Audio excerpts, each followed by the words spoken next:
No, no, Rick. I'm filling in for him. Okay. I don't think he's missed a meeting since I've been here. Got to say, welcome to the Perrys.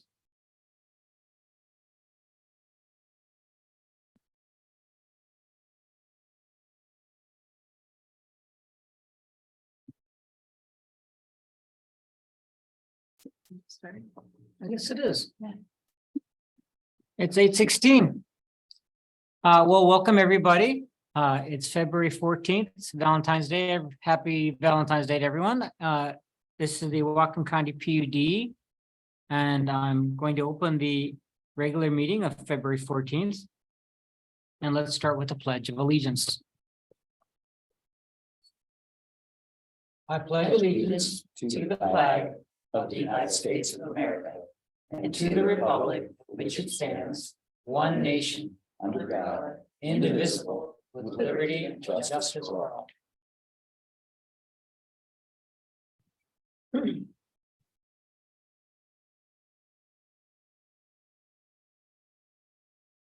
So the first item on our agenda is the approval of the agenda. I have a comment, but is there any other changes to the agenda? Just when we spoke.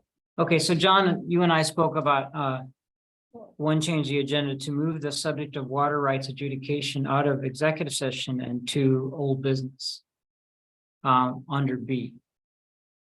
And we'll provide a brief update to what's been happening as far as the PUD's involvement in the water rights adjudication subject. And maybe a combination of John and Steve will speak to that when it comes up. Certainly, we'll be primarily Yes, sir. focused on the recent actions that are pending in the legislature. So with that change, the addition of a 4B, are there any other changes? No, okay, then with that, yeah, I'd like to entertain a motion to approve the agenda. I'll make I a move we motion. approve. Oh. I'll make a motion to approve the agenda with the change to moving the water rights adjudication under old business.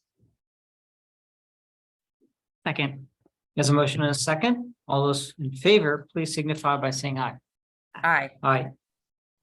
Let's move on to item number 3, which is the consent agenda, and this is the regular meeting minutes and claims for February 14th. Any discussion? Okay, I'll entertain a motion to approve the consent agenda. I move we approve the consent agenda. I'll Is there a second. second? There's a motion and a second. All those in favor, please signify by saying aye. Aye. Aye. Aye. The next item on our agenda is public comment. We have no one from the public in the conference room. Is there anybody online who would like to speak? If you would you please raise your hand? Okay. Looks like there's no public comment. There is another public comment section after commissioner reports. So I'll close the public comment period. Let's move on to old business. So first we have under old business 5A, which is the broadband program update. Chris? So I guess the good news is that there's not a whole lot that we have to update. The submissions are being processed by the state broadband office. They believe that, or they published that they want to have an answer back and awards out by the end of this month. So we're probably about 2 weeks away. The period for challenge, I think, ended on February 10th. And Andrew, do you have any comment on, did we get any challenges or anything that we know about from that? As of this morning, we have not heard that we've received any challenges for any of our 3 projects. And with that, I'd like to open it up for questions about anything on a broadband. I have a comment, but I'll wait to the commissioners. Christine? I mean, the only broadband, I don't have any questions related to our Washington State Broadband Office grant applications. I just did want to say that on Friday, we're having a conversation about the Rural Development Opportunity Fund, RDOF, program with representative from Cantwell's office, I think somebody from Rick Larson's office, and Andrew and Chris and Kaylee Galloway, and I think perhaps Michael Shepard. So that conversation is happening on Friday, and we've done a little bit of work to prepare for that, Andrew and Chris and I. So that's the only update on broadband from me, and I don't have any other questions. So I've got two updates. One is Chris and I had a series of conversations since the last meeting, which you involved Gina from the port and Andrew from our team regarding a customer. Now I'm forgetting the street address exactly, but in East County, maybe you can help me with that. From East County, that was looking to connect to what seems like the Port of Bellingham's broadband project out in Deming. Could you provide a little bit of details on that? Sure, we got approached. I can't recall the person's name. No, but yeah, I could pull up my, but it it's was not about important. 1,000 feet off of the boundaries of the existing port effort, and it was one of those things where we don't have control of it. Gina wanted to know about it because the issue was if there was, conduit going from the edge of the project to the customer's property, which the customer believed that there was, that would make it perhaps something we could just literally throw in there and do in addition. But I left that over with Gina to, figure it out because she's the one who's administering that particular grant. But the customer was really happy that we were able to jump on it and that she got to the right people. And, kind of regardless of the outcome, I think it's going to be a positive thing. But also, I think the outcome itself may be pretty positive for this customer. And if we drag fiber out to that customer and serve her, she's the end of the line. So there's 8 or 9 other people that are in that little community that are outside the boundary of the current project that would essentially be brought in. So I think it was a good catch, good ad. As of yesterday, I didn't check my email this morning. There was I didn't know of any other follow-up. Do you know if Gina's had any chance to do any more calculations or follow up with that individual? We'll find out in our standing Thursday meeting from her. Great. Yeah, let's continue to monitor that. And suffice to say that, it doesn't hurt to ask Right. anybody in our community who's looking for connectivity solutions. Really, we want to make sure that they contact us or the port. Particularly if they're in an area that's close to project builds that are happening. Well, I think, you're exactly right, because the 3 projects that we've got this year were folks that had reached out either to the county in the case of Point Roberts or to Gina and Andrew in the case of Glacier and Ravenscrest. I mean, literally, it was folks reaching out to us that triggered those projects to be created. And that is how it works. It's a good thing. Yes, and so this started with an effort that 3 years ago that I call local loops. But I'm not sure that's the right term for it anymore. But I think maybe we should have some way of recording inquiries from folks out of the county who have no connectivity, who would like to get advised on connectivity. It might be a good thing to keep track of. I think we are essentially keeping track of it anyway. We do. So I think there's a number of things. One, obviously I retain every email I get on the subject for obvious reasons. The other thing is that 99% of these folks have done Ookla speed tests or others. So there are, immediately searchable methods to get at these folks already. And we do use those methods. So. And we're thinking about that in projects we're proposing. Everyone. Okay. The other item is that I have been coming up to speed on the subject of digital equity. And I didn't realize how much we are engaged in the subject. And the port's engaged on the subject. There's specific funding for digital equity. I'd like the commission to, at a future meeting, discuss the subject of digital equity. And maybe include Gina and Andrew on the subject when, I guess in a way that's timely. And the reason is because a lot of what's addressed by digital equity is really doesn't naturally fall into the basket of the PUD. And we're more likely to be in a support capacity on the subject. And that's kind of what we've been. But it does help for us to talk to the county and the cities about the subject, because it's something that they would care passionately about. I'm pretty confident. So it's something that we need to think about. There's a lot of funding right now in digital equity, and opportunities that we really shouldn't pursue alone.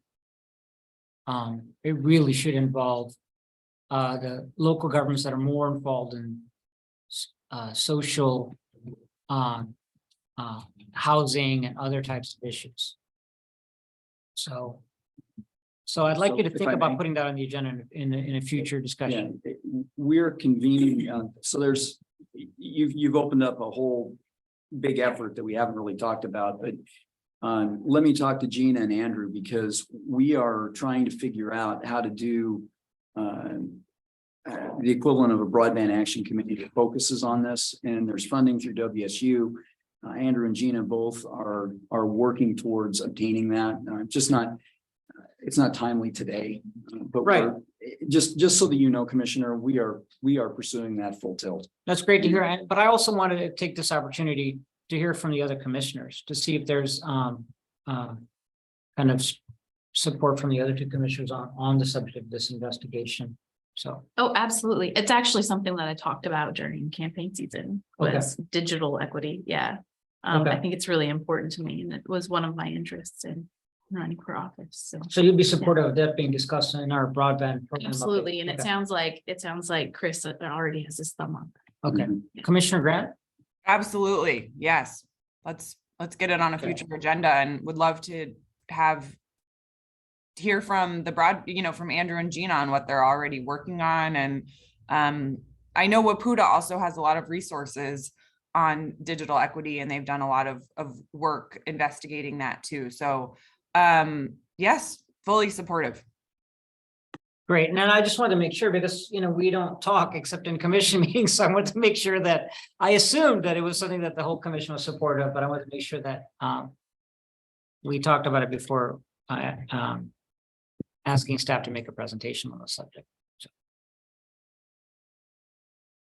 Okay, so let's move on to, any more on the subject of broadband? Fingers crossed. Yeah, fingers crossed. Yeah, absolutely. Yeah, exactly. 5B, water rights adjudication. And I'm really excited that we're finally talking about this in public. So it's a shame we don't have a big audience to do our debut. Well, this won't be a full water rights adjudication discussion. We're kind of discussing things that are happening at the moment. I've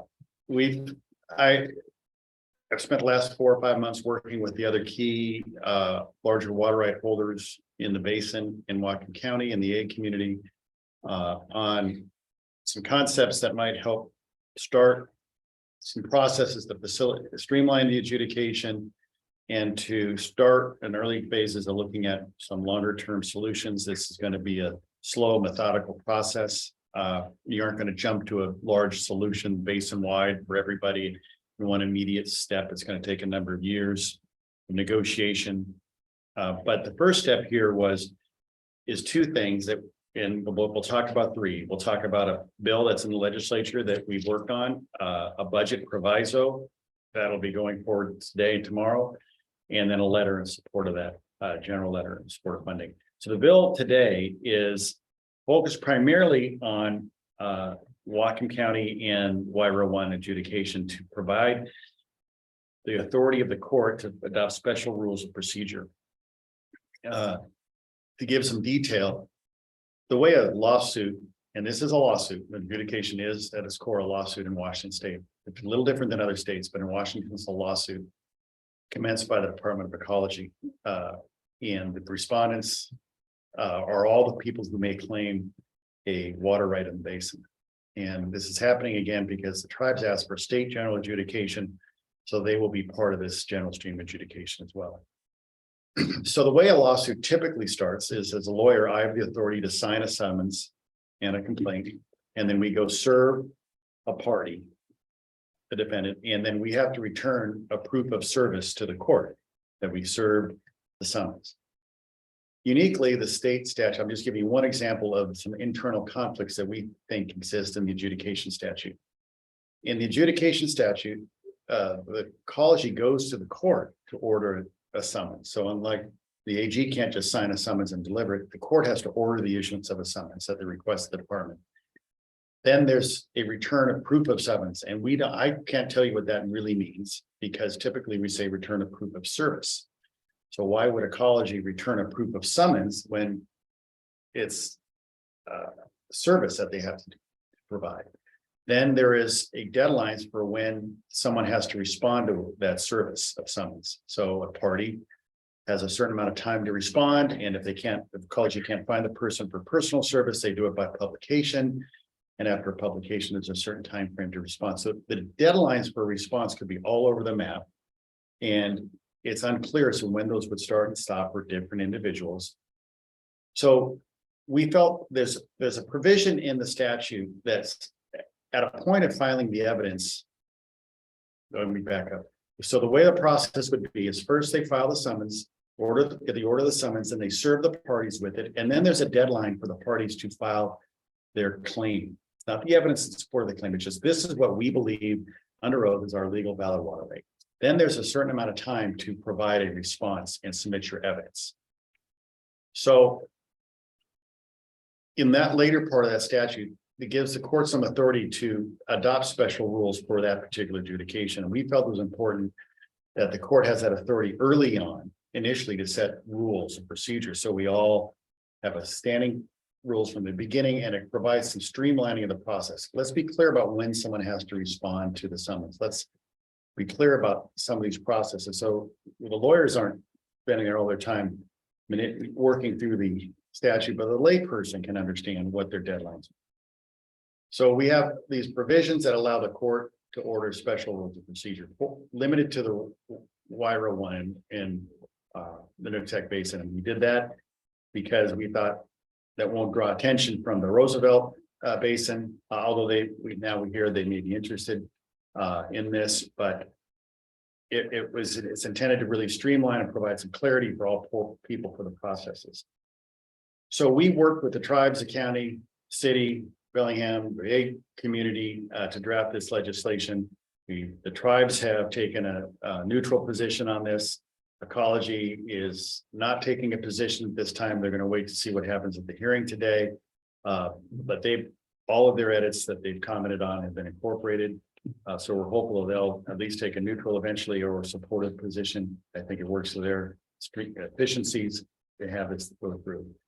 That's a summary of the legislation. There's a hearing today at 10:30 on this before the House National Resource and Ag Committee.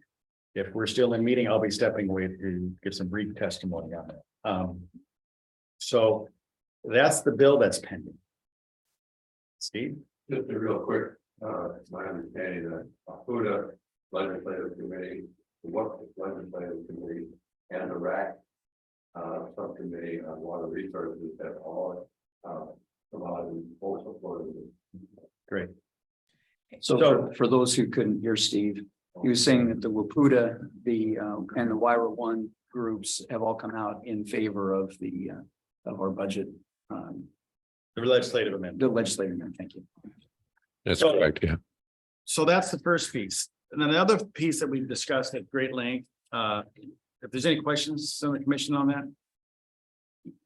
So the other piece that we worked on the same time is a budget proviso. So a budget proviso is not an amendment to the budget, but it's language that's written in to give direction. So one thing that we've gone through this and all the parties in the discussion, the ag community, the county, city of Bellingham, ourselves, we've all acknowledged, one, the adjudication is happening this fall. It's not going to stop. And I often say it's as predictable as the sun's going to rise tomorrow, that the adjudication will be commenced in the basin. Second is that we've committed that any budget provisos for studies or technical assistance, any of that nature will not take away from any existing funding in the governor's budget for the adjudication, not from the courts, not from the for ecology, that any budget that we talk about here will be supplemental from other state funds or governor's funds.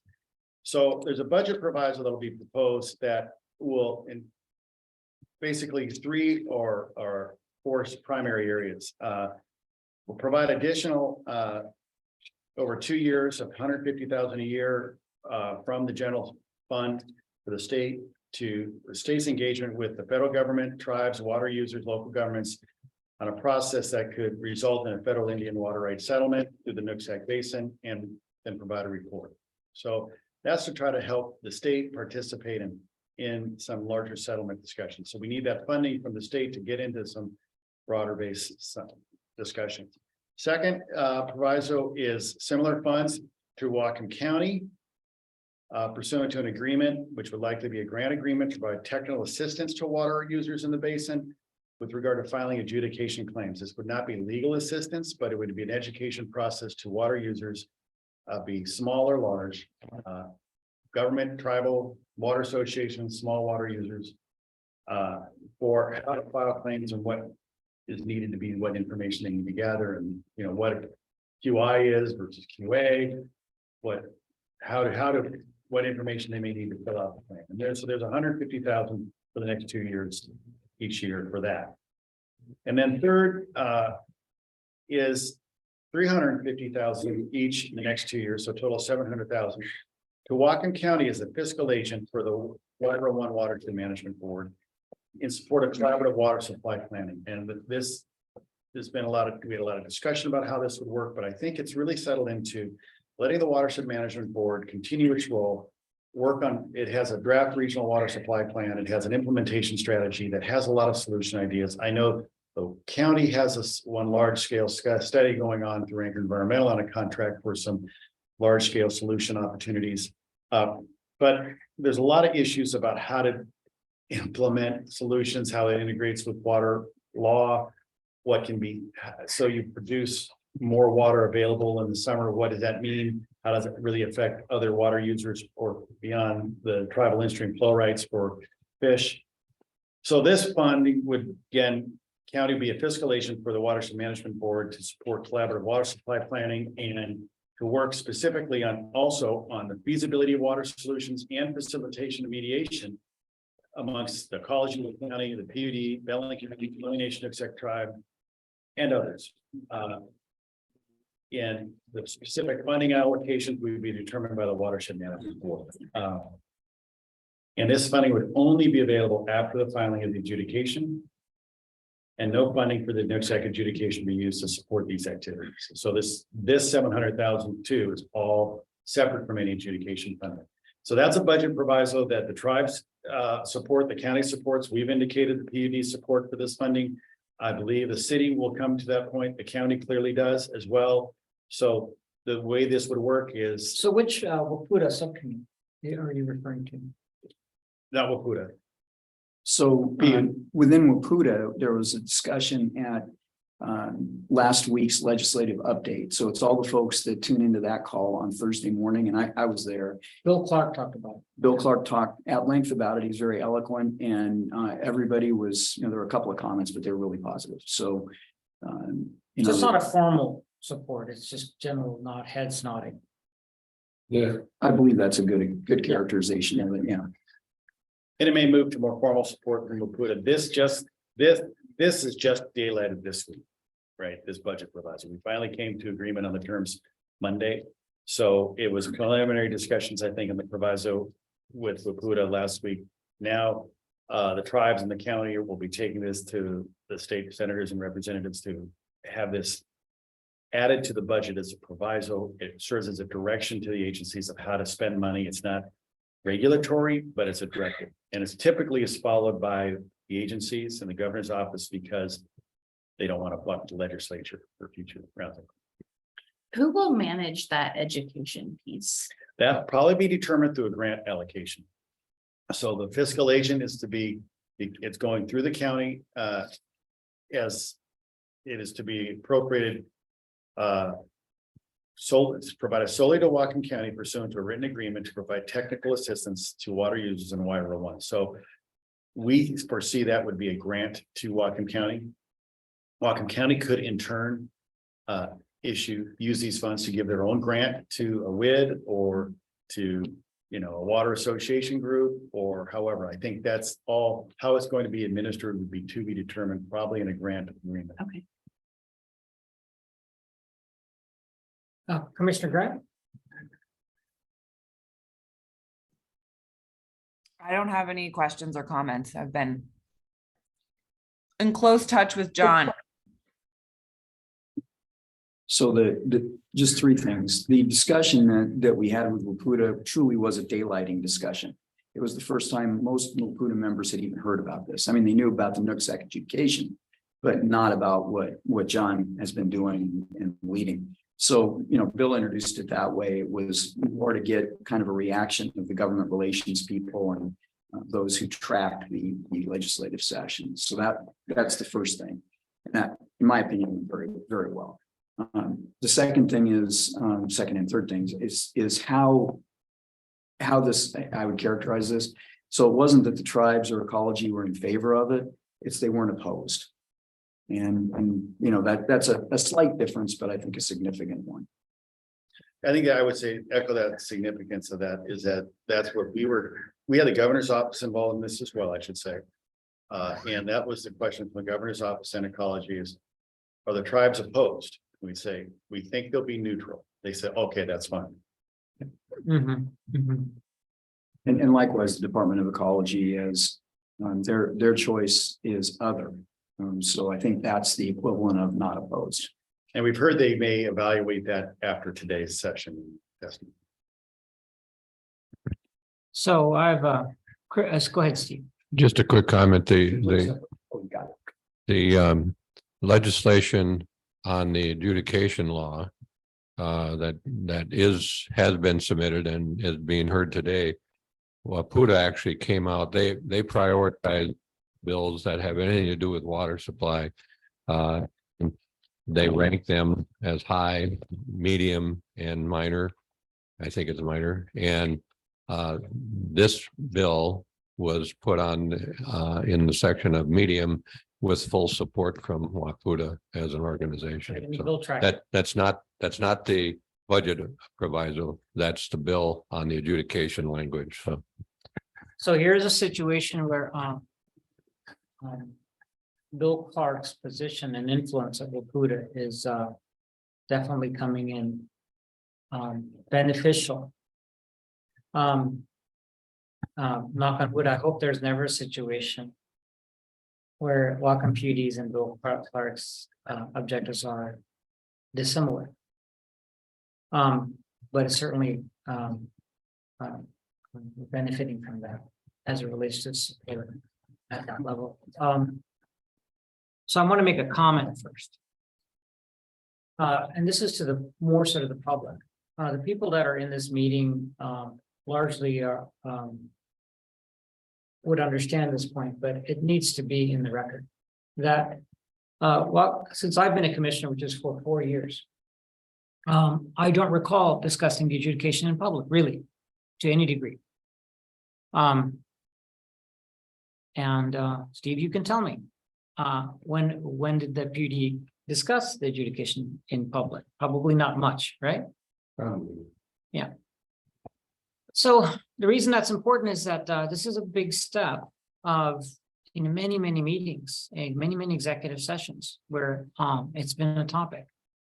And so I'd like to also ask that we add to old business for a little while at least an update of what's happening on the adjudication front. It could be a very short update. There's still lots of matters regarding our negotiated position as it relates to the tribes and other water rights holders that should remain in executive session. We will continue to have executive session discussions on the subject of adjudication because the number one asset of Whatcom PUD is our relationship to the river and the water rights that we have, one could argue. And certainly all the physical assets, the capital assets that we show on our balance sheet are to move that water. And all of our revenue, not all, most of our revenue comes from water. So for all of those reasons, there's lots of points of related to water that will remain in executive session, but it's good to start daylighting some of the things. And I'd like to take a moment in public to acknowledge Steve and John for your depth on the subject and the tremendous amount of work that went on behind the scenes to get support for these ideas. So I want to make that public statement. Now, regarding a question regarding education, and we certainly have an idea about who needs support. And it makes a lot of sense for that funding stream to come from the county. But it occurred to me, and it occurred to me, that the kind of supports, and I'm not putting you on the spot here, Dave, the kind of support that Dave provided to water associations, it would be good to have a consultant, and I'm not saying that'd be Dave, unless Dave wants to do that, to have a resource, and maybe that is just the Ag Water Board at present. Maybe they have the staff to do that, but a resource at for the county to answer questions on adjudication.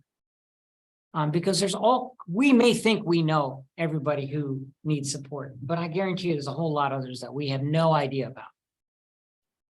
And the more educated everybody is when they come to the table, the better it is for all of us.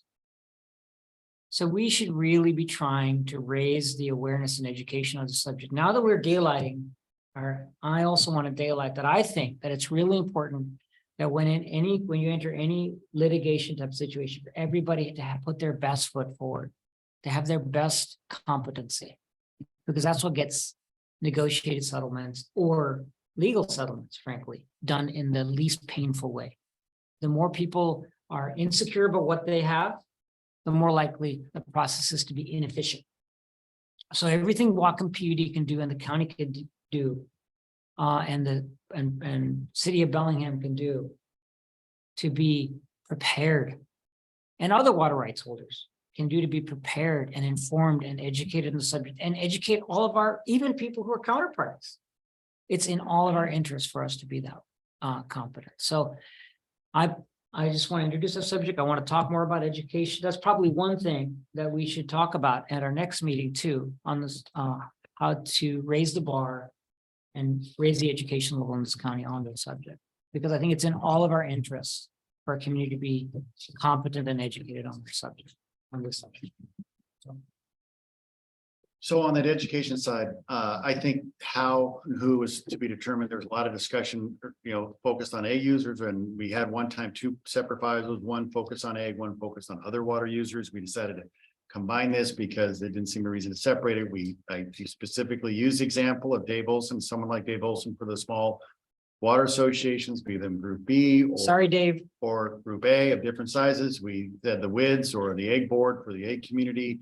There could be, depending upon the ecologists talked about, a shortened process for the exempt wells. I'm skeptical that won't be subject to challenge by parties, depending on how they structure it. So that is something that for education for the well owners, exempt well owners would be beneficial too. There's a whole variety of parties that might be interested. I do want to add one thing on the bill so that we are aware that we did add to this that the time between filing the claim, so a party files the claim, to when they have to file the evidence in support of the claim would be 3 years. So that was an expansion of time. That was a time period the tribe supported. Ecology thought 2 years. when they found the tribes had supported 3, they conceded to the 3 years. The reason being is looking at whether it's updating the Utah State study, whether it's separate analysis of what, from the tribe's perspective, I think what is needed for fish for and their water right, to what other groups might need to develop their evidence in terms of what in-stream flow is, their water right impact, going through the process of retaining biologists or hydrogeologists or geotechnical people and getting prepared to file evidence. People felt 3 years from the filing of the adjudication claim would be an appropriate time.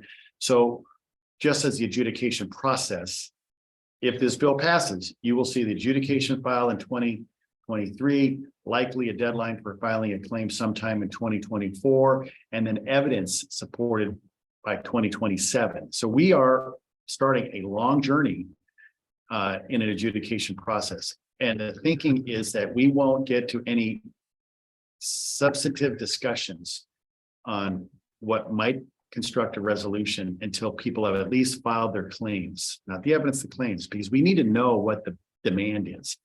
We need to know what the parties' positions are, if you will, before we can have a discussion of what we're trying to solve.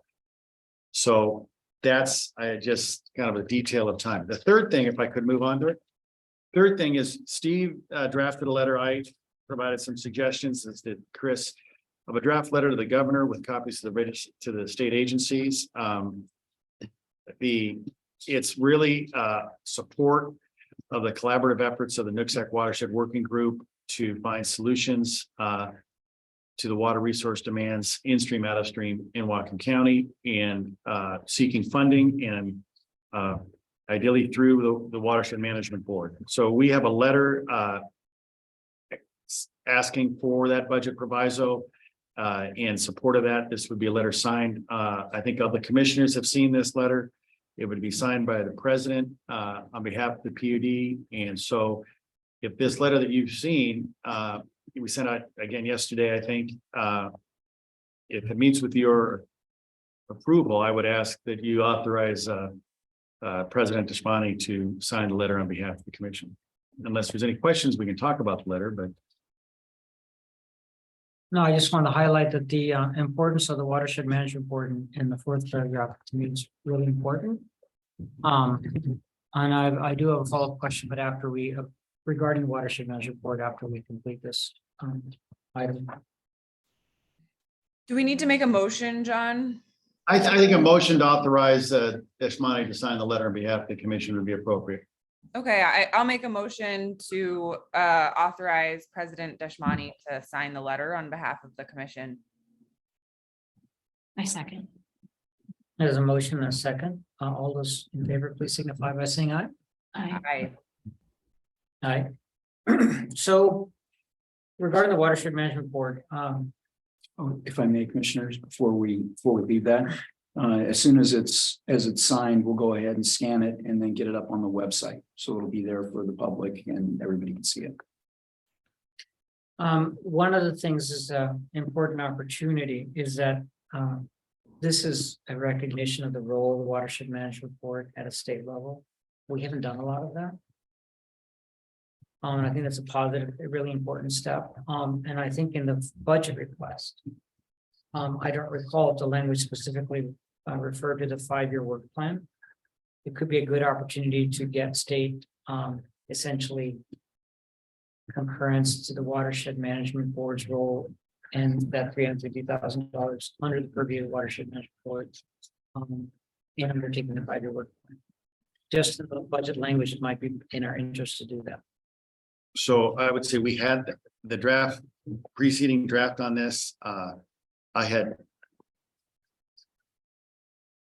trying to respect parties.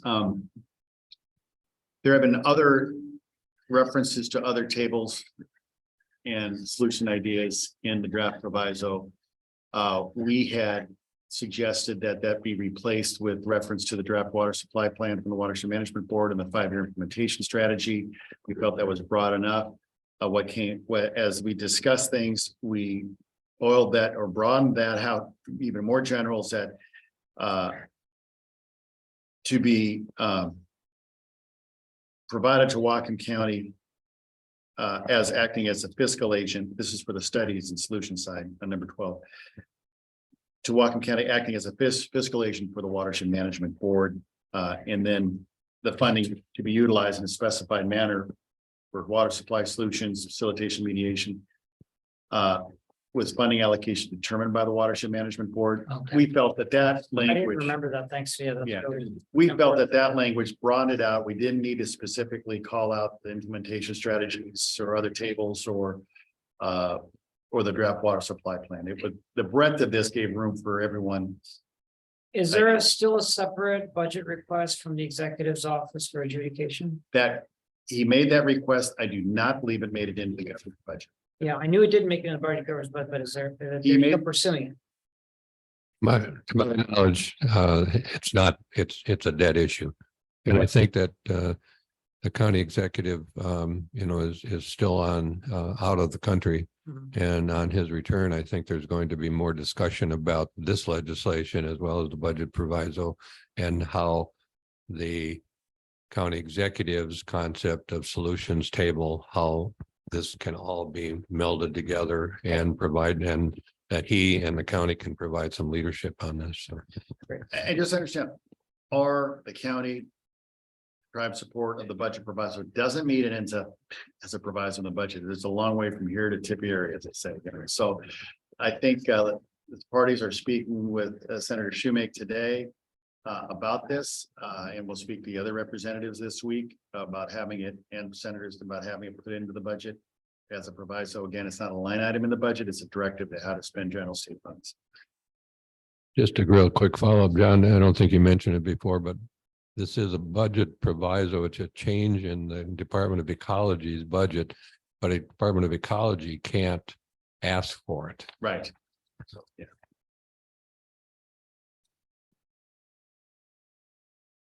Any further comments, questions on subject of beautification? Or just note if at 10:30 comes, I'm gonna have to step out. So let's move on to new business. 6A, the approval of the bid with PAC Chemical Supply. I believe that's Brian. I will take that this morning. Good morning, commissioners, and happy Valentine's Day. The matter we have before you here is an award of a contract for our PAC chemical supply for the industrial water plants supply for 2022.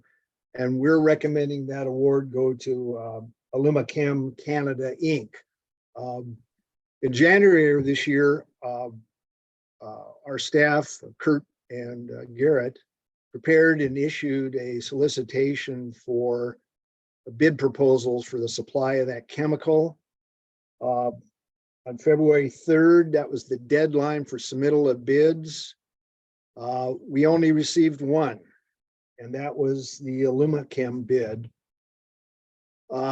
They reviewed that bid and made sure it was responsive in terms of what we're asking for, in terms of the chemical composition of the supply, and also just the bid materials that were submitted.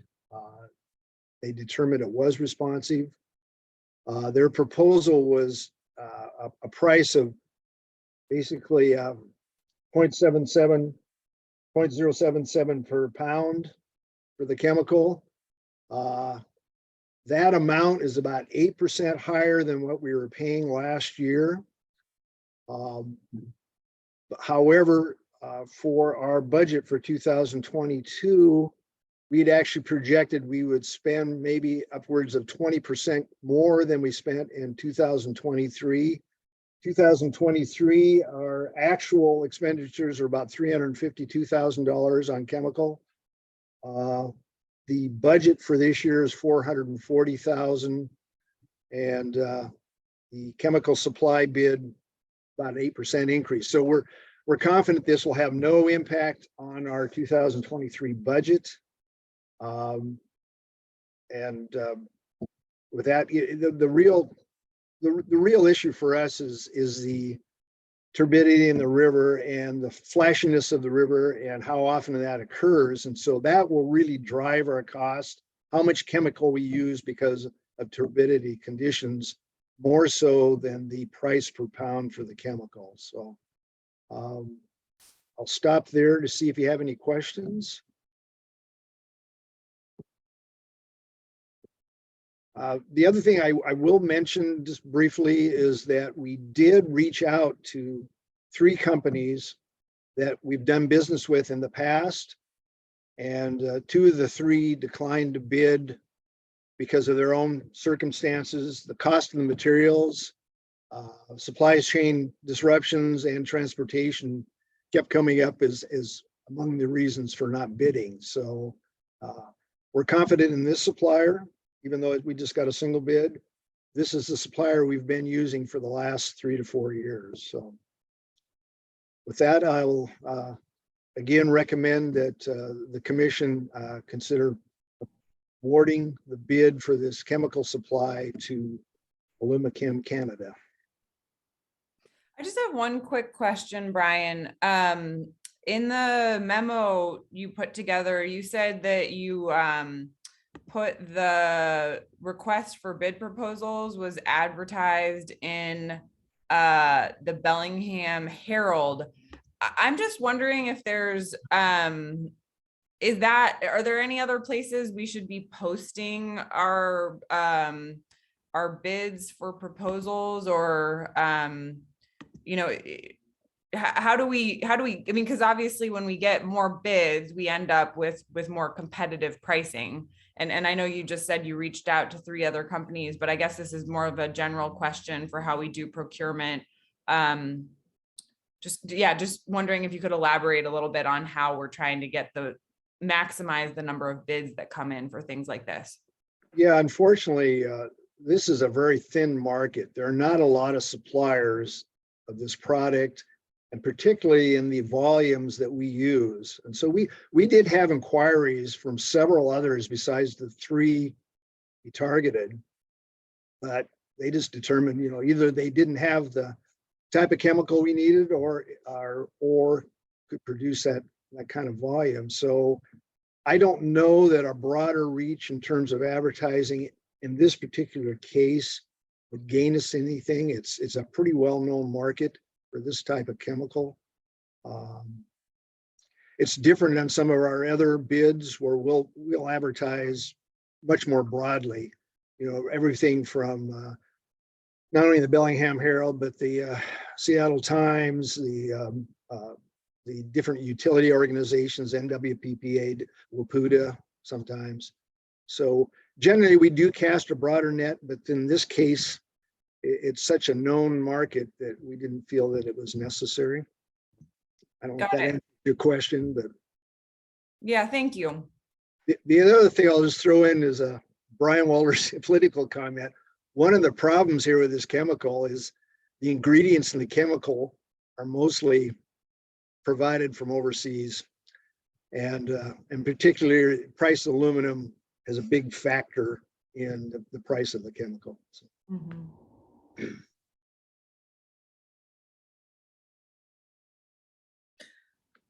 Well, I'll make a motion to award the contract for PAC Chemical Supply 2023 to Whatcom Canada and authorize the general manager to execute the contract.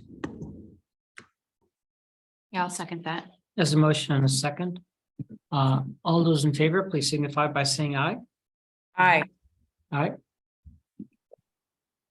So item 6B, we approve amendment number 1 to the professional services agreement with Wilson Engineering. Commissioners, I'll start this one off as well.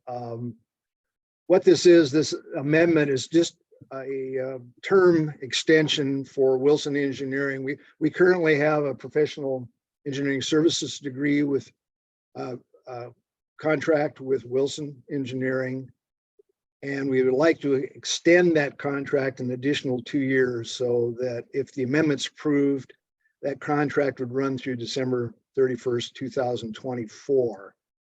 And the reason we're asking for this amendment is that last fall, due to Rebecca and Steve's efforts, we were awarded 2 additional grants from the Department of Health to do work looking at consolidation of small water systems is one of those jobs. Those grants from DOH require a licensed professional engineer be involved to do the actual study work. Wilson's done this type of work for us in the past, so it's in our best interest to continue using them to fulfill the requirements of the grants that we currently have been awarded. If you want any detail on the grants or what Wilson's been going to be doing, I'd refer you to either Rebecca or Steve. Any questions I can answer?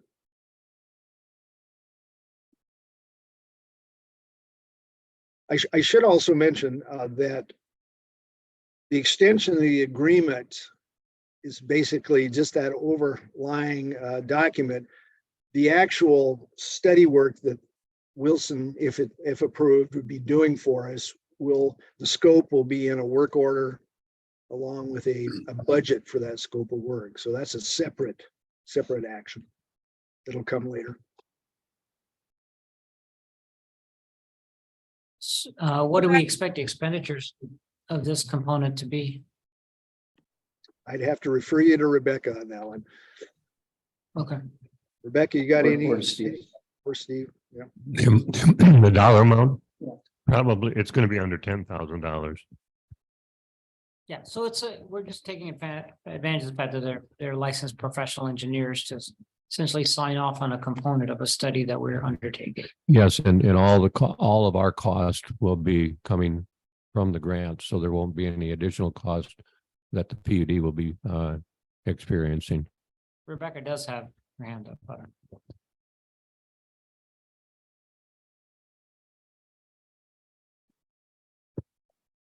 Rebecca, did you have a comment?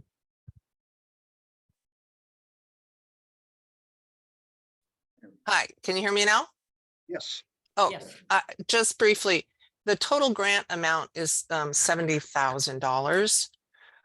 There are two different consolidation for double L and the Fairfield. Double L is a $20,000 grant, and the other Fairfield is $50,000.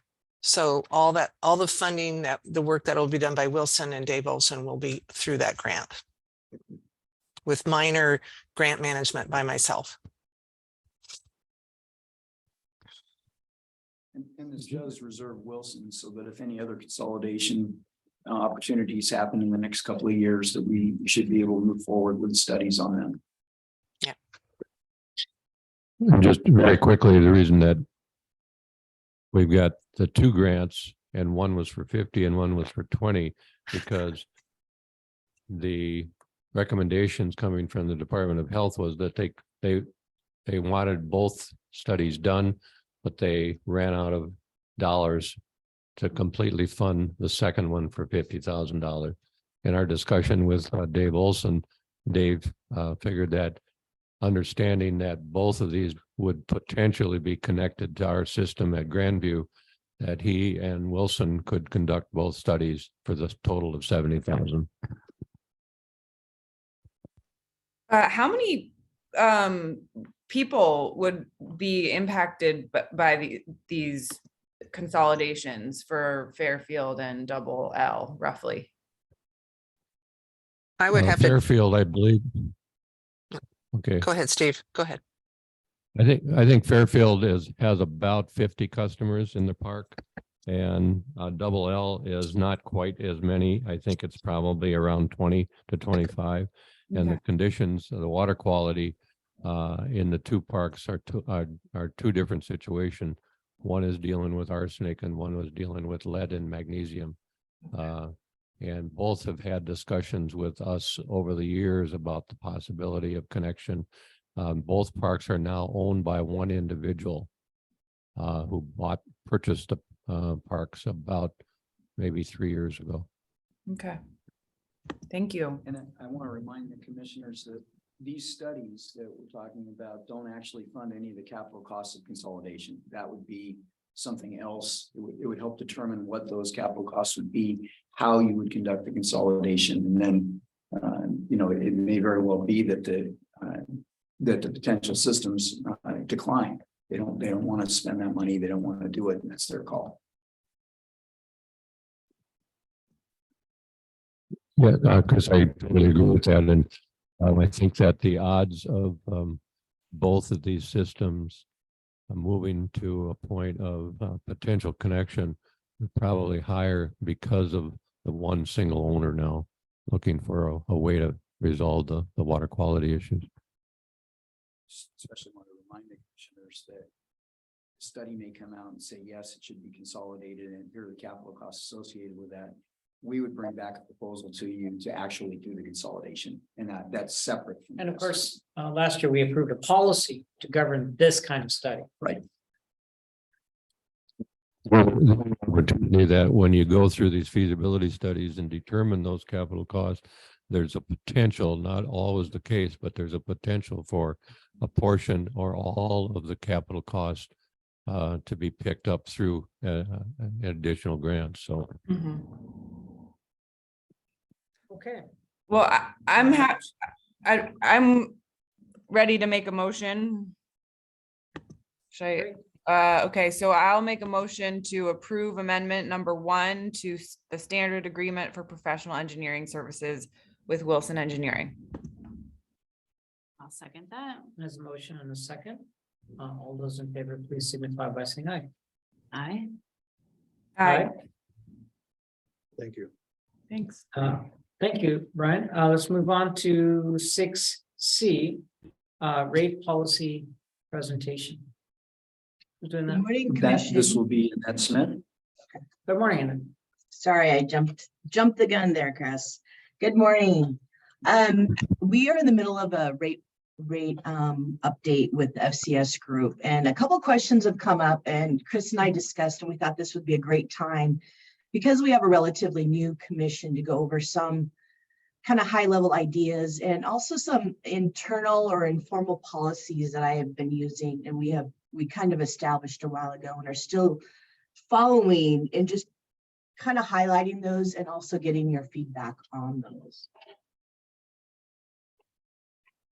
So what I'm going to just do is give you a little bit of high level background on some of these things. And then the two issues that I want to talk about or get your input on concern irrigation and the Grandview customers.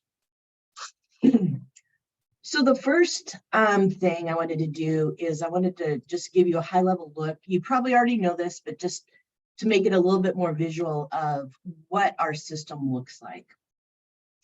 So can you see my fancy highlighter there?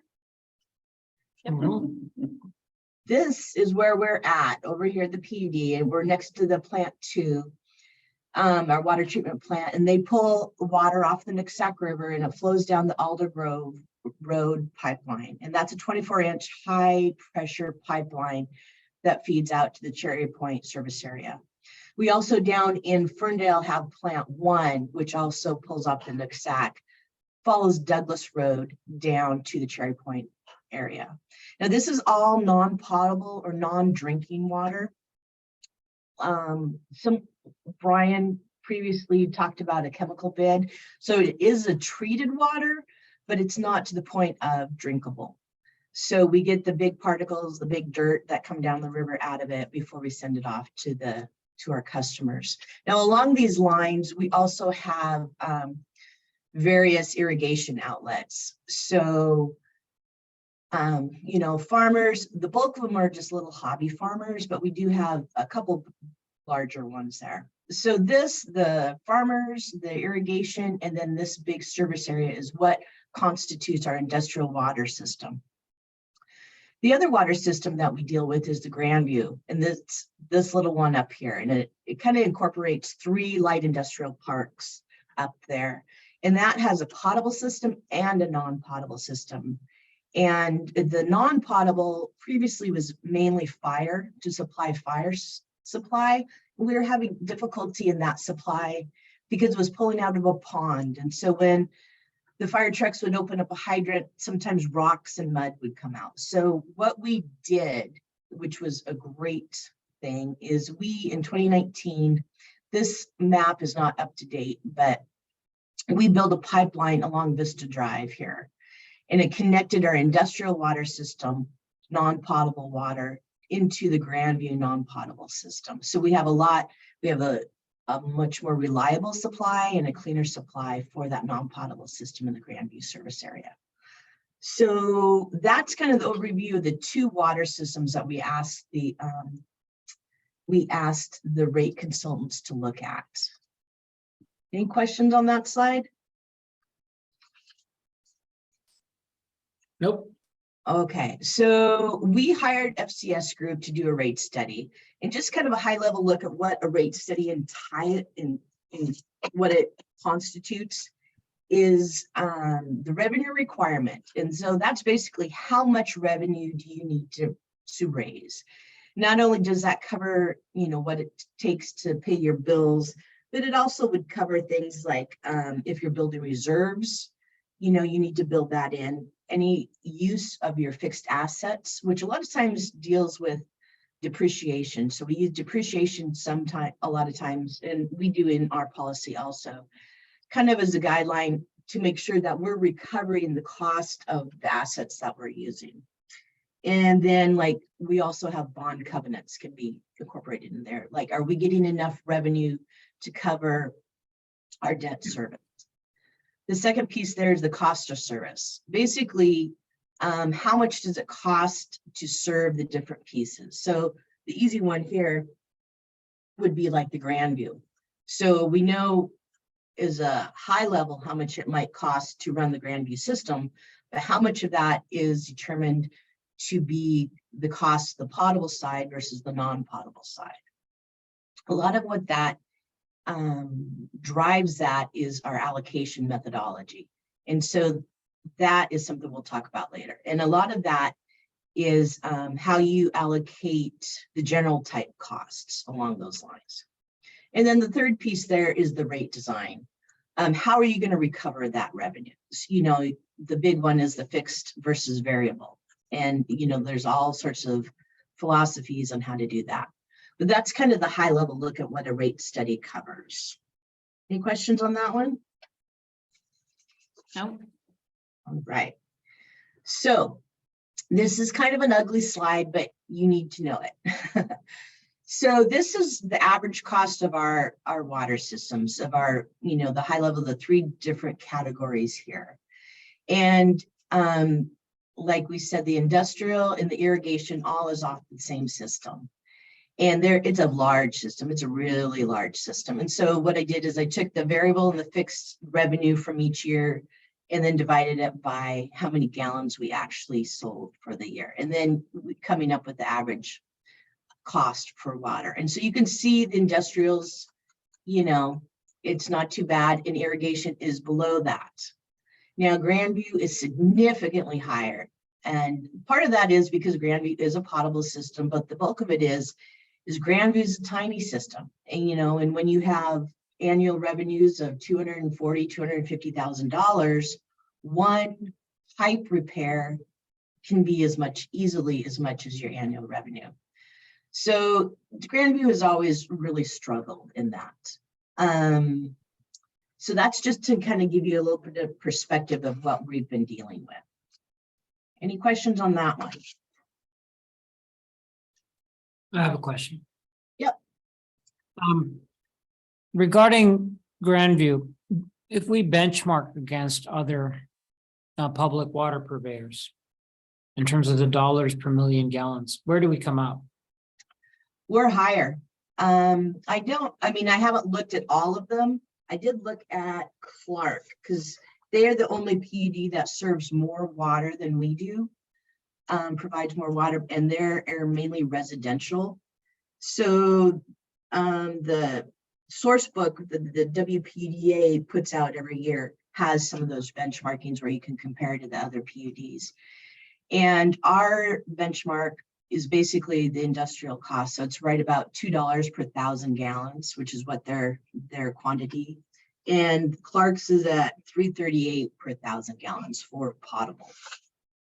But again, they're talking 38,000 customers, where our Grandview system is 40, 45 customers. Wait, so Annette, can you So- say that again? So compared to Clark compared to Grandview is what? Their Right. cost is around $3.38 per 1,000 gallons. Okay. So you're doing, is this 1,000 gallons or? That's a What million. this is a million So- gallons. So our Grandview cost would be $28 Okay. per 1,000 gallons. I also did ask Annette to look not at the cost for Ferndale, but what their stated rates are, and we're significantly higher than Ferndale's at Grandview. So we're Yes, about an order of magnitude higher than I guess the most efficient water purveyors. the largest PUD water purveyor, yes. Yeah, okay. And a big part of that is when we purchased the Granville system, it was not a well-designed or well-maintained system at that time. And that was nearly 30 years ago. So, I mean, we have to make investments in that system that are out of line with what you would do for a new system. Mhm. Is that why the price fluctuates so much from year to year? If you go back to that other slide, every other system, it looked like there was a steady increase. And Grandview, it's high and then drops down a couple thousand for the average. Is that because of Well, what you're looking at here is revenue. right? And So- so why does it change so much? in That's going to comparison? track sales more than anything else. Okay, So yes, the rates do fluctuate for Grandview up and down, but a bigger factor is just that the sales really fluctuate.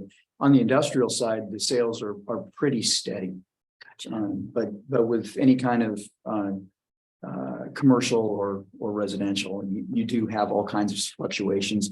You have a hot year and people water their lawns more, and so your usage skyrockets. You have that kind of phenomenon going on. You don't necessarily see that on the industrial side. Gotcha. When you look at that, industrial is relatively stable, agriculture fluctuates a lot. And again, you're looking at revenue, not necessarily gallons. Well, Yeah. actually, you could see gallons in Yeah, that, but you're right. It's usage that's Yeah. key. All right, so to come to the easiest and the first discussion I want to have is about our irrigation.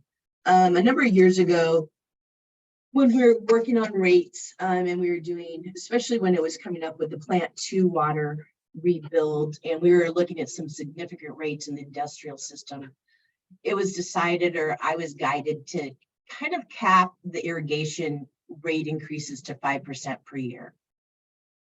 And so recently we've had a couple of years where the industrial rates were under 5%, but I kept the irrigation at 5%. And what I've been trying to do is keep it at the 5% until the average cost reaches the industrial average cost.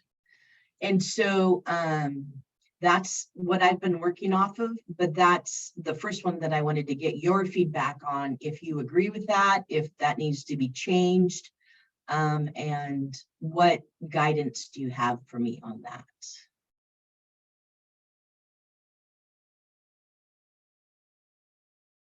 So basically what this does is the industrial system subsidizes the farmers. We're not talking a lot. We're It's the talking same water, it's the same system, right? Yeah. correct. Yeah, And and but in we're, fact, the irrigation's the about cost to serve- 1% of industrial sales, so. We're Yeah, talking and the small cost to dollars. serve. Yeah, and that the cost to serve each of these irrigation customers is actually higher, because you've got to have a lot of facilities. You still have to tap the main line, and then your net sales is very much less. So first of all, our recommendation from staff is to continue doing this. If you wanted to change this, I would urge you to change it up, not down. Otherwise, our recommendation is leave it at 5%, and we're just going to keep marching with that till, and it may take decades for the rates to converge, but I do believe in gradual changes to our customers rather than, abrupt, massive changes to true things up. And that would be until the industrial customers are no longer subsidizing the irrigation. Correct, until the average costs are the same. Okay. And can you go So back the to the percent- cost slide, Annette? Just so we have that. Oh, thank you.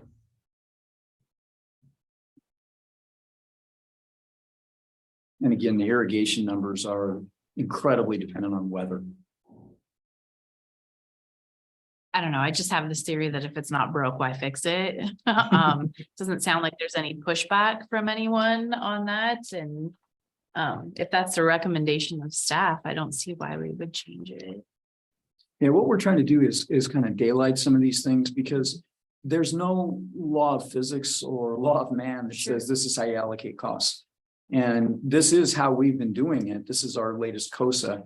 And the thought that Annette had, and it was a good one, was, okay, let's surface that to our commissioners and, make it explicit. Here's what we're trying to do. And here's the assumptions behind it. Do you agree? Or do you have other guidance for us? That's I what agree. today's about. What was the reason for the old policy? Of charging irrigation customers a lower price than industrial customers? Well, I Because think we're- that decision, We I were think it looking was at made some, in depth of time. go ahead, Chris. I think, you got to go back to the very start of when we started serving irrigation customers, and they probably just looked at, here's some nominal amount that would recover some cost, and they started there. So they started at a very low point, and then from that point, I would say that everybody has kind of a gradualist tendency, and so it was don't make changes very, very fast. And also, I'd be willing to bet there were times before Annette and Steve were here that people just weren't watching this very closely. And now we kind of do it rigorously and include it as one of our customer classes, and we pay attention to it. Yeah, I appreciate seeing it. I say probably keep it at the same 5% though. Commissioner Grant? Yeah, I just was curious if there are any laws about kind of rate design here and one set of customers subsidizing another set of customers. There So isn't any, the short answer, and that let me go on this one. The short answer is no. The wonderful thing about PUDs is that all of those decisions are delegated to local authority, to your authority. And this is where the buck stops. So no, there's no laws that say this is how you must do it. The only thing I'll tell you is that if we don't recover costs over time, we'll be in trouble. And it's for obvious reasons. So we need to make sure we always recover costs.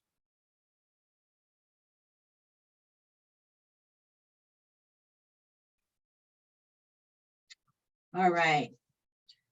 So I am gonna note that we're just gonna keep going into 5% at the irrigation one.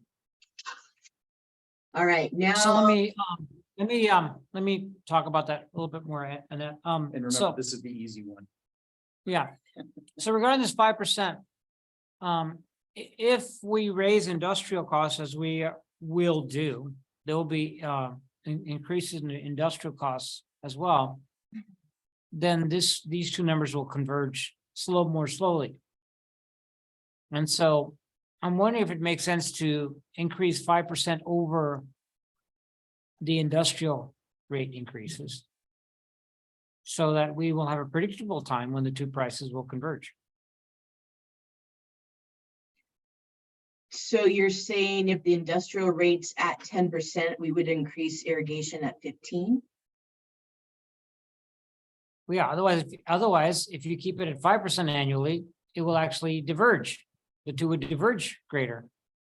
So doesn't it make sense to have that 5% be a gap closing 5% rather than just a fixed 5% annual increase? Over time, it has closed the gap. Okay, What did you say, Chris? I said that over time, it has closed the gap. yeah, because it's been a couple of percent on average, right, of industrial rates? Yeah, but it's slow. I mean, it's not a, not a quick fix. This is, probably a matter of decades for it to fully converge. And we're Yeah. expecting big industrial rate increases because of the plant one rebuild, right? Correct. Right, that's what I'm trying to That get is a at. good point. It's quite likely these numbers, at least for a little bit, the two would diverge. And that investment in plant one will end up impacting the agricultural users too. They're using that same water, right? That's true. So why shouldn't they pay for the plant one upgrade as well? Well, that's the question that they have struggled with. And Yeah, so I'm what- throwing out there, what about 5% plus the industrial rate increase? Well, originally what it was meant to keep a steady, slow increase for the small farmers. And so that was the idea behind this. Oh, okay. I would But push they're- back on a 15% increase. Well, no, That's- that's Yeah, still that's- 10%. yeah. Are we talking about a 10% increase next year for industrial? I don't remember off, but yeah, we're talking double digits in the next little bit. So what we're going to actually see next year or in the subsequent next couple of years, actually an increase in this gap, not a decrease. Correct. For a few years, yeah. Interesting. Yeah, Atul, I think your math makes sense, but I would say I share Commissioner Arnett's concerns that like these are just really different customer classes, and double-digit rate increases could especially coupled with really intense drought or something like that, you know, it could really put a pinch on these customers. I don't want to be in the business of killing a small farm. Yeah, no, I'm not sure that I'm not sure that I get that point, that a 15% increase could be harmful to a small business and their water.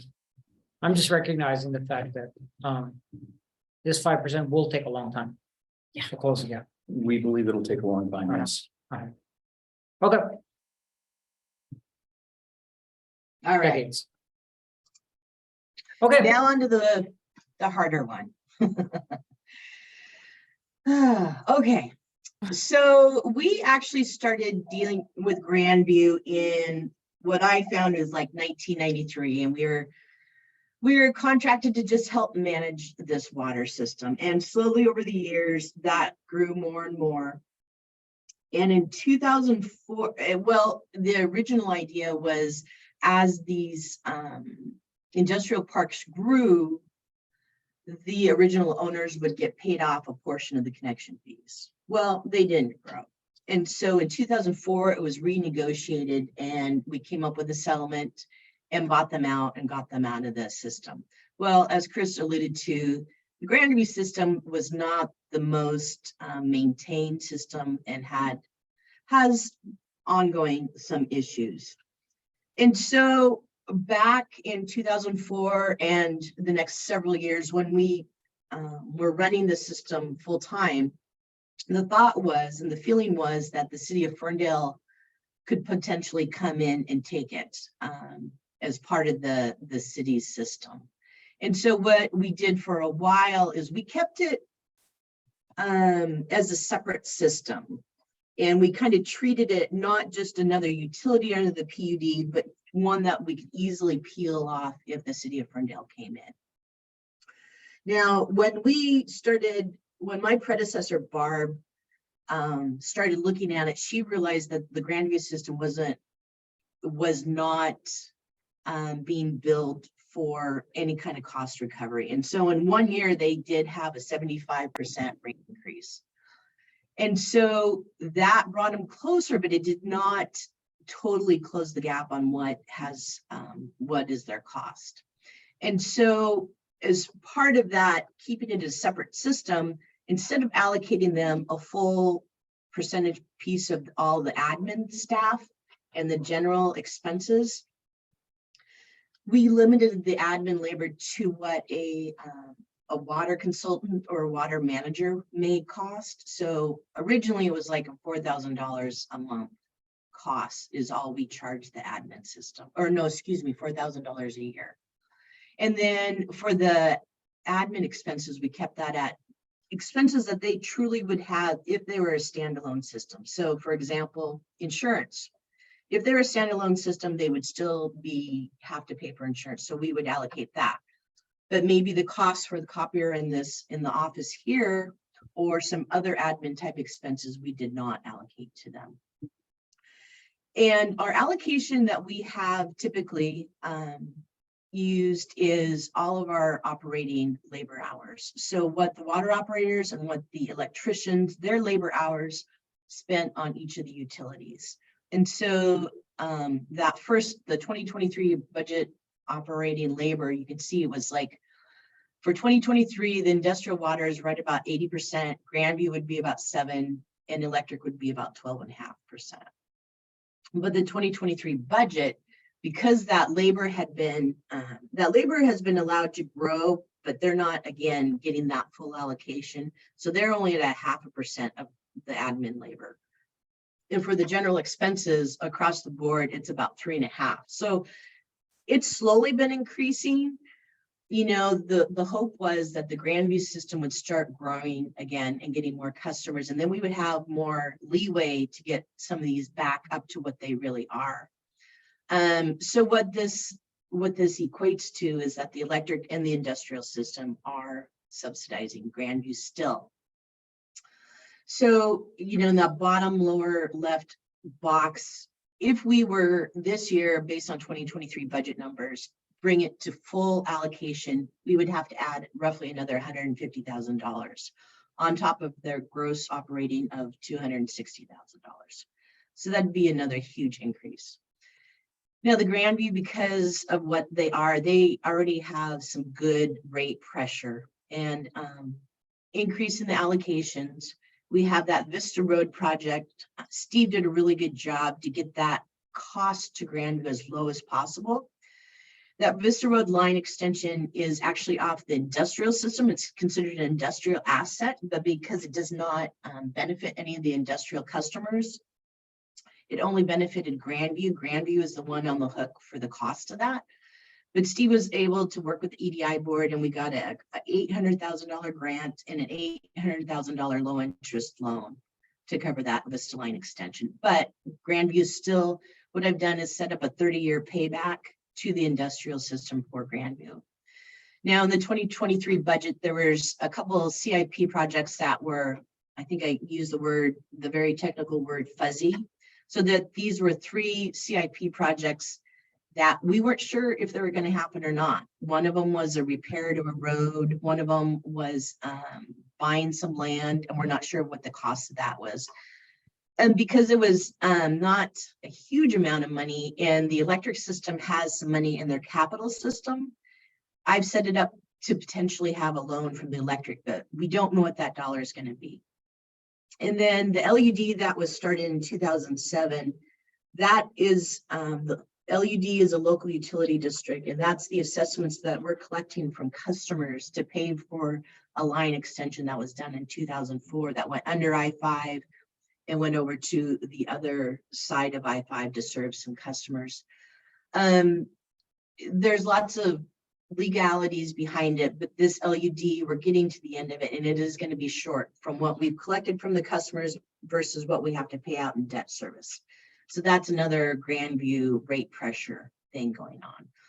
So what I'm looking for here, this is a little bit less defined as in a specific percent, but what I'm slowly trying to do is keep Grandview rates still in a reasonable, semi-reasonable ballpark, but still keep, you know, balance the allocation, increasing the allocation to a full allocation, while also taking into account we have these other cost pressures here. So is there, I'm looking if there's any other direction you guys would like on that. Commissioner Grant? Yeah, so Grandview is a challenge, it looks like. And I guess one thought I had while you were talking, Annette, was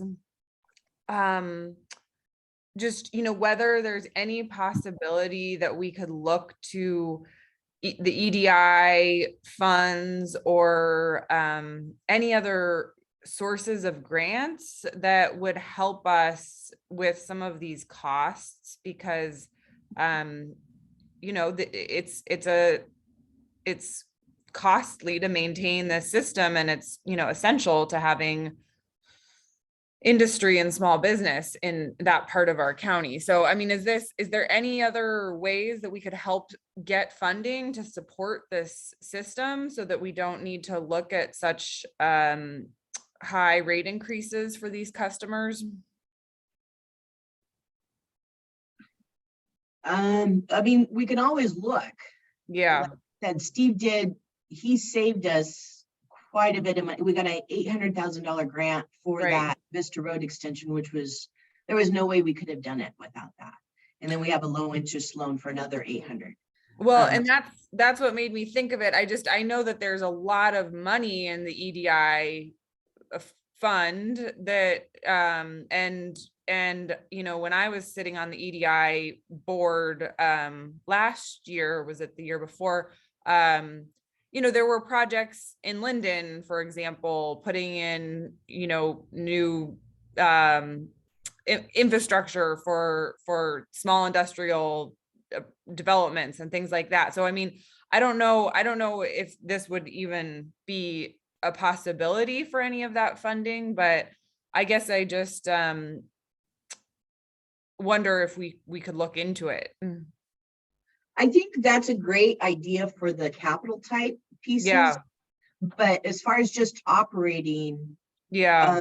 if we did the full allocation that of 7%, Grandview would not be covering their operating costs.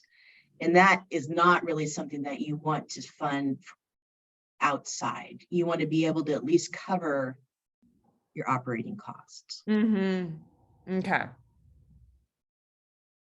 So what would be the total rate increase here that we're looking at? Is it 11 an 11% rate increase then when you look at the admin labor, the general expenses, and the operating labor? Well, down in the bottom left, if Oh. we brought it at the 23 numbers, oh, it'd be right. about Oh. a 57% Oh, increase. wow. Okay. Yeah. All right. Wow. So to be clear, we're not advocating that. But we are seeking your guidance because what we've got here are rates that are out of line with our cost structure. And we are a cost recovery utility. And sooner or later, we've got to recover costs. Now, how costs are allocated is our choice. Again, there's no law of man or nature that says here's how you got to allocate costs from an accounting perspective. That is literally our choice. But to date, we've allocated them so that our industrial water and our electrical lines of business have subsidized Grandview. For example, how many years, what is the historical trend over the last, let's say, 5 years on Grandview price increases? What's a similar ramp? What kind of, I mean, like what's similar to what you proposed in with the agriculture? What's the There hasn't ramp? been a cap. We haven't capped it like we did with the irrigation. But I mean, they've had increases every year, but it hasn't been a set amount. And now in hindsight, I'm thinking maybe I should have bumped that a little bit more. With Right, the I'm rate wondering study what is, that was. I'm sorry. Yeah, I'm just wondering what those amounts have been in a percentage basis over the last several years. One thing that would help me a little bit is understanding, and I know that there's kind of a wide range of customers at Grandview, but you know, what is an average bill and what would a 57% increase look like? Not that you're recommending that, but you know, just to really understand, you know, what would the impact be to some of these small businesses if we did go ahead, you know, hypothetically, if we did a 57% increase, would it be yeah, how much of an impact would that be on their bottom line? Any sense of that right now, Annette, or is that something you would have to come back to the commission? Well, I mean, I have the numbers right now in front of me. So our big customer out at Grandview is Healthy Pet. And so they run roughly well, let's see, somewhere between 5,500 a month to about $2,000 a month. And then that's the big one. And then a little one, they're running about $220 a month, $220 a month. So we have quite a spread there in customers. The majority of them, let's see what an average is.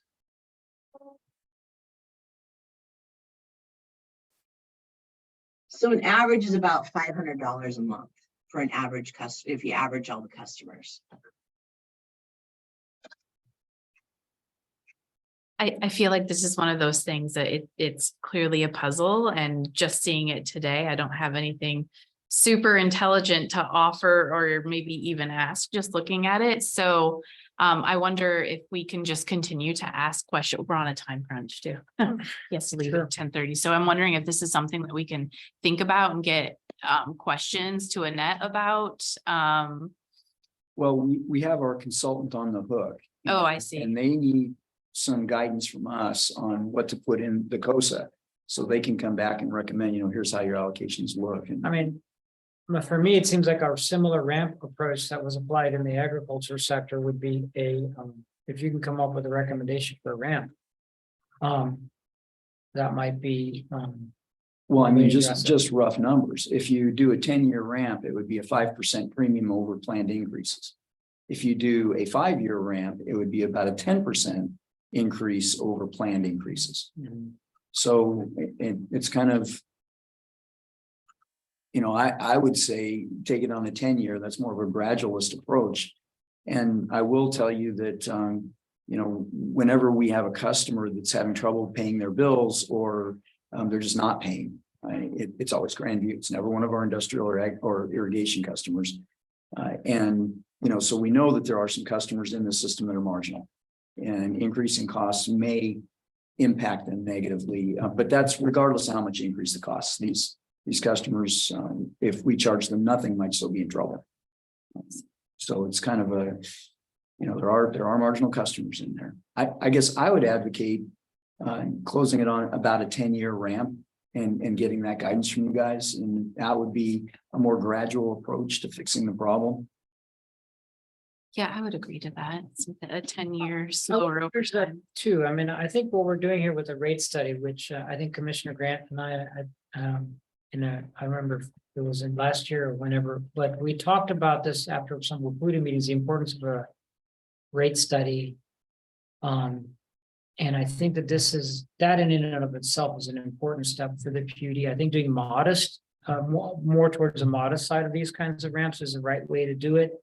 We are definitely going to be able to revisit this in subsequent years, but I feel like we should get under some regime that gets us starting to get things our rates more rational. Yeah, and we do periodic rate studies, and that's been the case kind of forever with the utility. This is just the first time that this commission has had the COSA surfaced, and the cost of service analysis surfaced. And I think we've just dealt with these things internally and said, yeah, okay, here's what we're going to do. And what you guys have looked at is the net outcome. But we're asking a different question now. Yeah. We're asking your And the input policies, on how to create that outcome. Yeah. So Annette, can you? Is that enough guidance for you on that? I'd like to hear from Commissioner Grant on this proposed 5%, so 10-year ramp. Yeah, well, so it would be a 5% increase over, I mean, we over current rate increases or expected rate increases I know I'm not saying that right. Can you correct me, Yeah. Annette? Yeah, yes.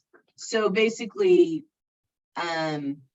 if we do it at 10-year, basically I could add, on the current numbers, $15,000 every year, we would catch up. We would use a catch up. Okay, right. And then that's just our operating costs. right. Okay. Not capital cost allocation. Exactly.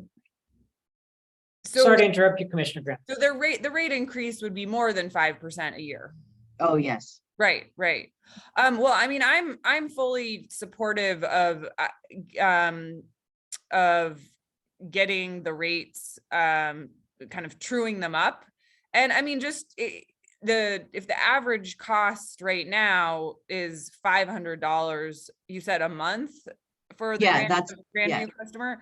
So I mean, even if we did a 57% rate increase right away, that would only go up to, I mean, that'd be like up to $800 a month. I mean, which is that's a big rate increase in 1 year. So spreading that out Right. over 10 years, I think, and, you know, appreciate what you said, Chris, too, about when this is the only system where we have issues with payment. So, I think a 10-year ramp feels, appropriate to me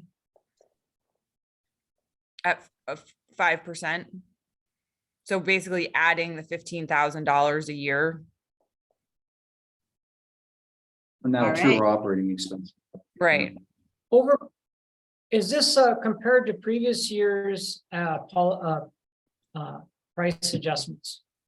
Would you say in general, are we increasing the rate of Grandview increases here, or are we maintaining the rate of Grandview increases? Are we, Or is it- I'm you don't sorry. have sufficient data? I think we'd have to go back and give you the actual numbers. Yeah, the because I numbers. think we've been doing increases. We've been Yeah. trying to true this up for many years. I'm just wondering, is this faster or slower than what we've done? Well, I think we're calling out specific components and that's going to get us there quicker. So I think what you're going to see is an increase in the slope of the curve. I don't think you're going to see discontinuity in the curve. Okay. And I think a lot of times a lot of what's been Years, driving the 5%. past increases are actually ongoing issues, like capital projects. And like when we added that Vista line, that was a rate increase pressure. So we've been trying to get the allocation, but a lot of what's pushing it ahead is actual ongoing issues. Capital Improvements, issues. yeah. Mm-hmm. And then those are going to continue and they will be lumpy. Yep, yeah, got it. Okay. All right, and that's what I Thank got. you. This was really helpful, Annette. All right, thank you. So we really haven't done historically a lot on the variable issue. We've made increases especially with capital improvements, but not so much on the variable cost. Right. And we've just chosen as staff to kind of smooth that out. And now what we're doing is daylighting that process and giving you guys the option to have your say. which Yeah, okay. Not a bad thing. Thank you. Great. So, any further discussion on the rate policy presentation? And Annette, do you have any more slides? I do not. Okay, I didn't, I assume so, but I just wanted to double check. So let's move on to item 6D then. So this is just confirmation that we're going to have an education meeting at 8:15 on the 23rd. Okay. We expect it'll be about 2 hours total. And this is just the call for the meeting. So this is as a reminder of the Water 201 meeting. Yeah. So do we need a motion? Yeah, because And do we need a motion here? Okay, yes, we need a motion. Oh, So, to call the meeting? yeah. Yeah. Oh, special meeting. I move that we call for a special meeting on February 23rd at 8:15 a.m. And I'll Is there a second. There's a motion and a second. All those in favor, please signify by saying aye. Aye. Aye. And I'm just putting it on my calendar right now to make sure. It's gonna be Yeah. all in, is this where we're gonna be going outside to the facilities? We're meeting here still though, right? yeah, But we're we're meeting meeting here, here, we're gonna have but- classroom. Oh. Yeah, and we're gonna have classroom, and then the intent is to do a physical tour and kind of explain some things, so. It'll kind of depend on who shows up, how we do that. Commissioner, I have to be thinking in a half hour, and when you do the general litigation executive session, because it's litigation, I need to be present, and I see you have about a half hour of reports and then the public comment. Might I suggest you do the executive session now, and then push the reports to the end? Well, what I was gonna do was volunteer. I have a net metering. 'Cause I reacted very strongly, and I think I owed you guys kind of my rationale on why I react strongly to net metering. That's the only thing I wanted to talk about. I want to push that to next Yeah, next let's do it next meeting. meeting, okay? And I'd ask Brian to defer his report until next meeting. Brian, my apologies. We're just running behind. And then that would leave it to commissioner reports and Okay. then, so if you guys. We can get can it done in go quickly. 5 minutes then. So what we're doing is making a change to the agenda to, and how we're implementing the agenda to have postpone a general manager report, operations report to the next meeting. Is that okay with everyone? Okay. Yes. Okay, well, let's proceed to item number 9, commissioner reports, and I'll go first. I attended WPUDA meetings, and of course, we're attending WPUDA meetings this week, and that's my commissioner report. Yeah, my report is similar. I will be attending the new commissioner training tomorrow in Olympia. I will be there until Friday.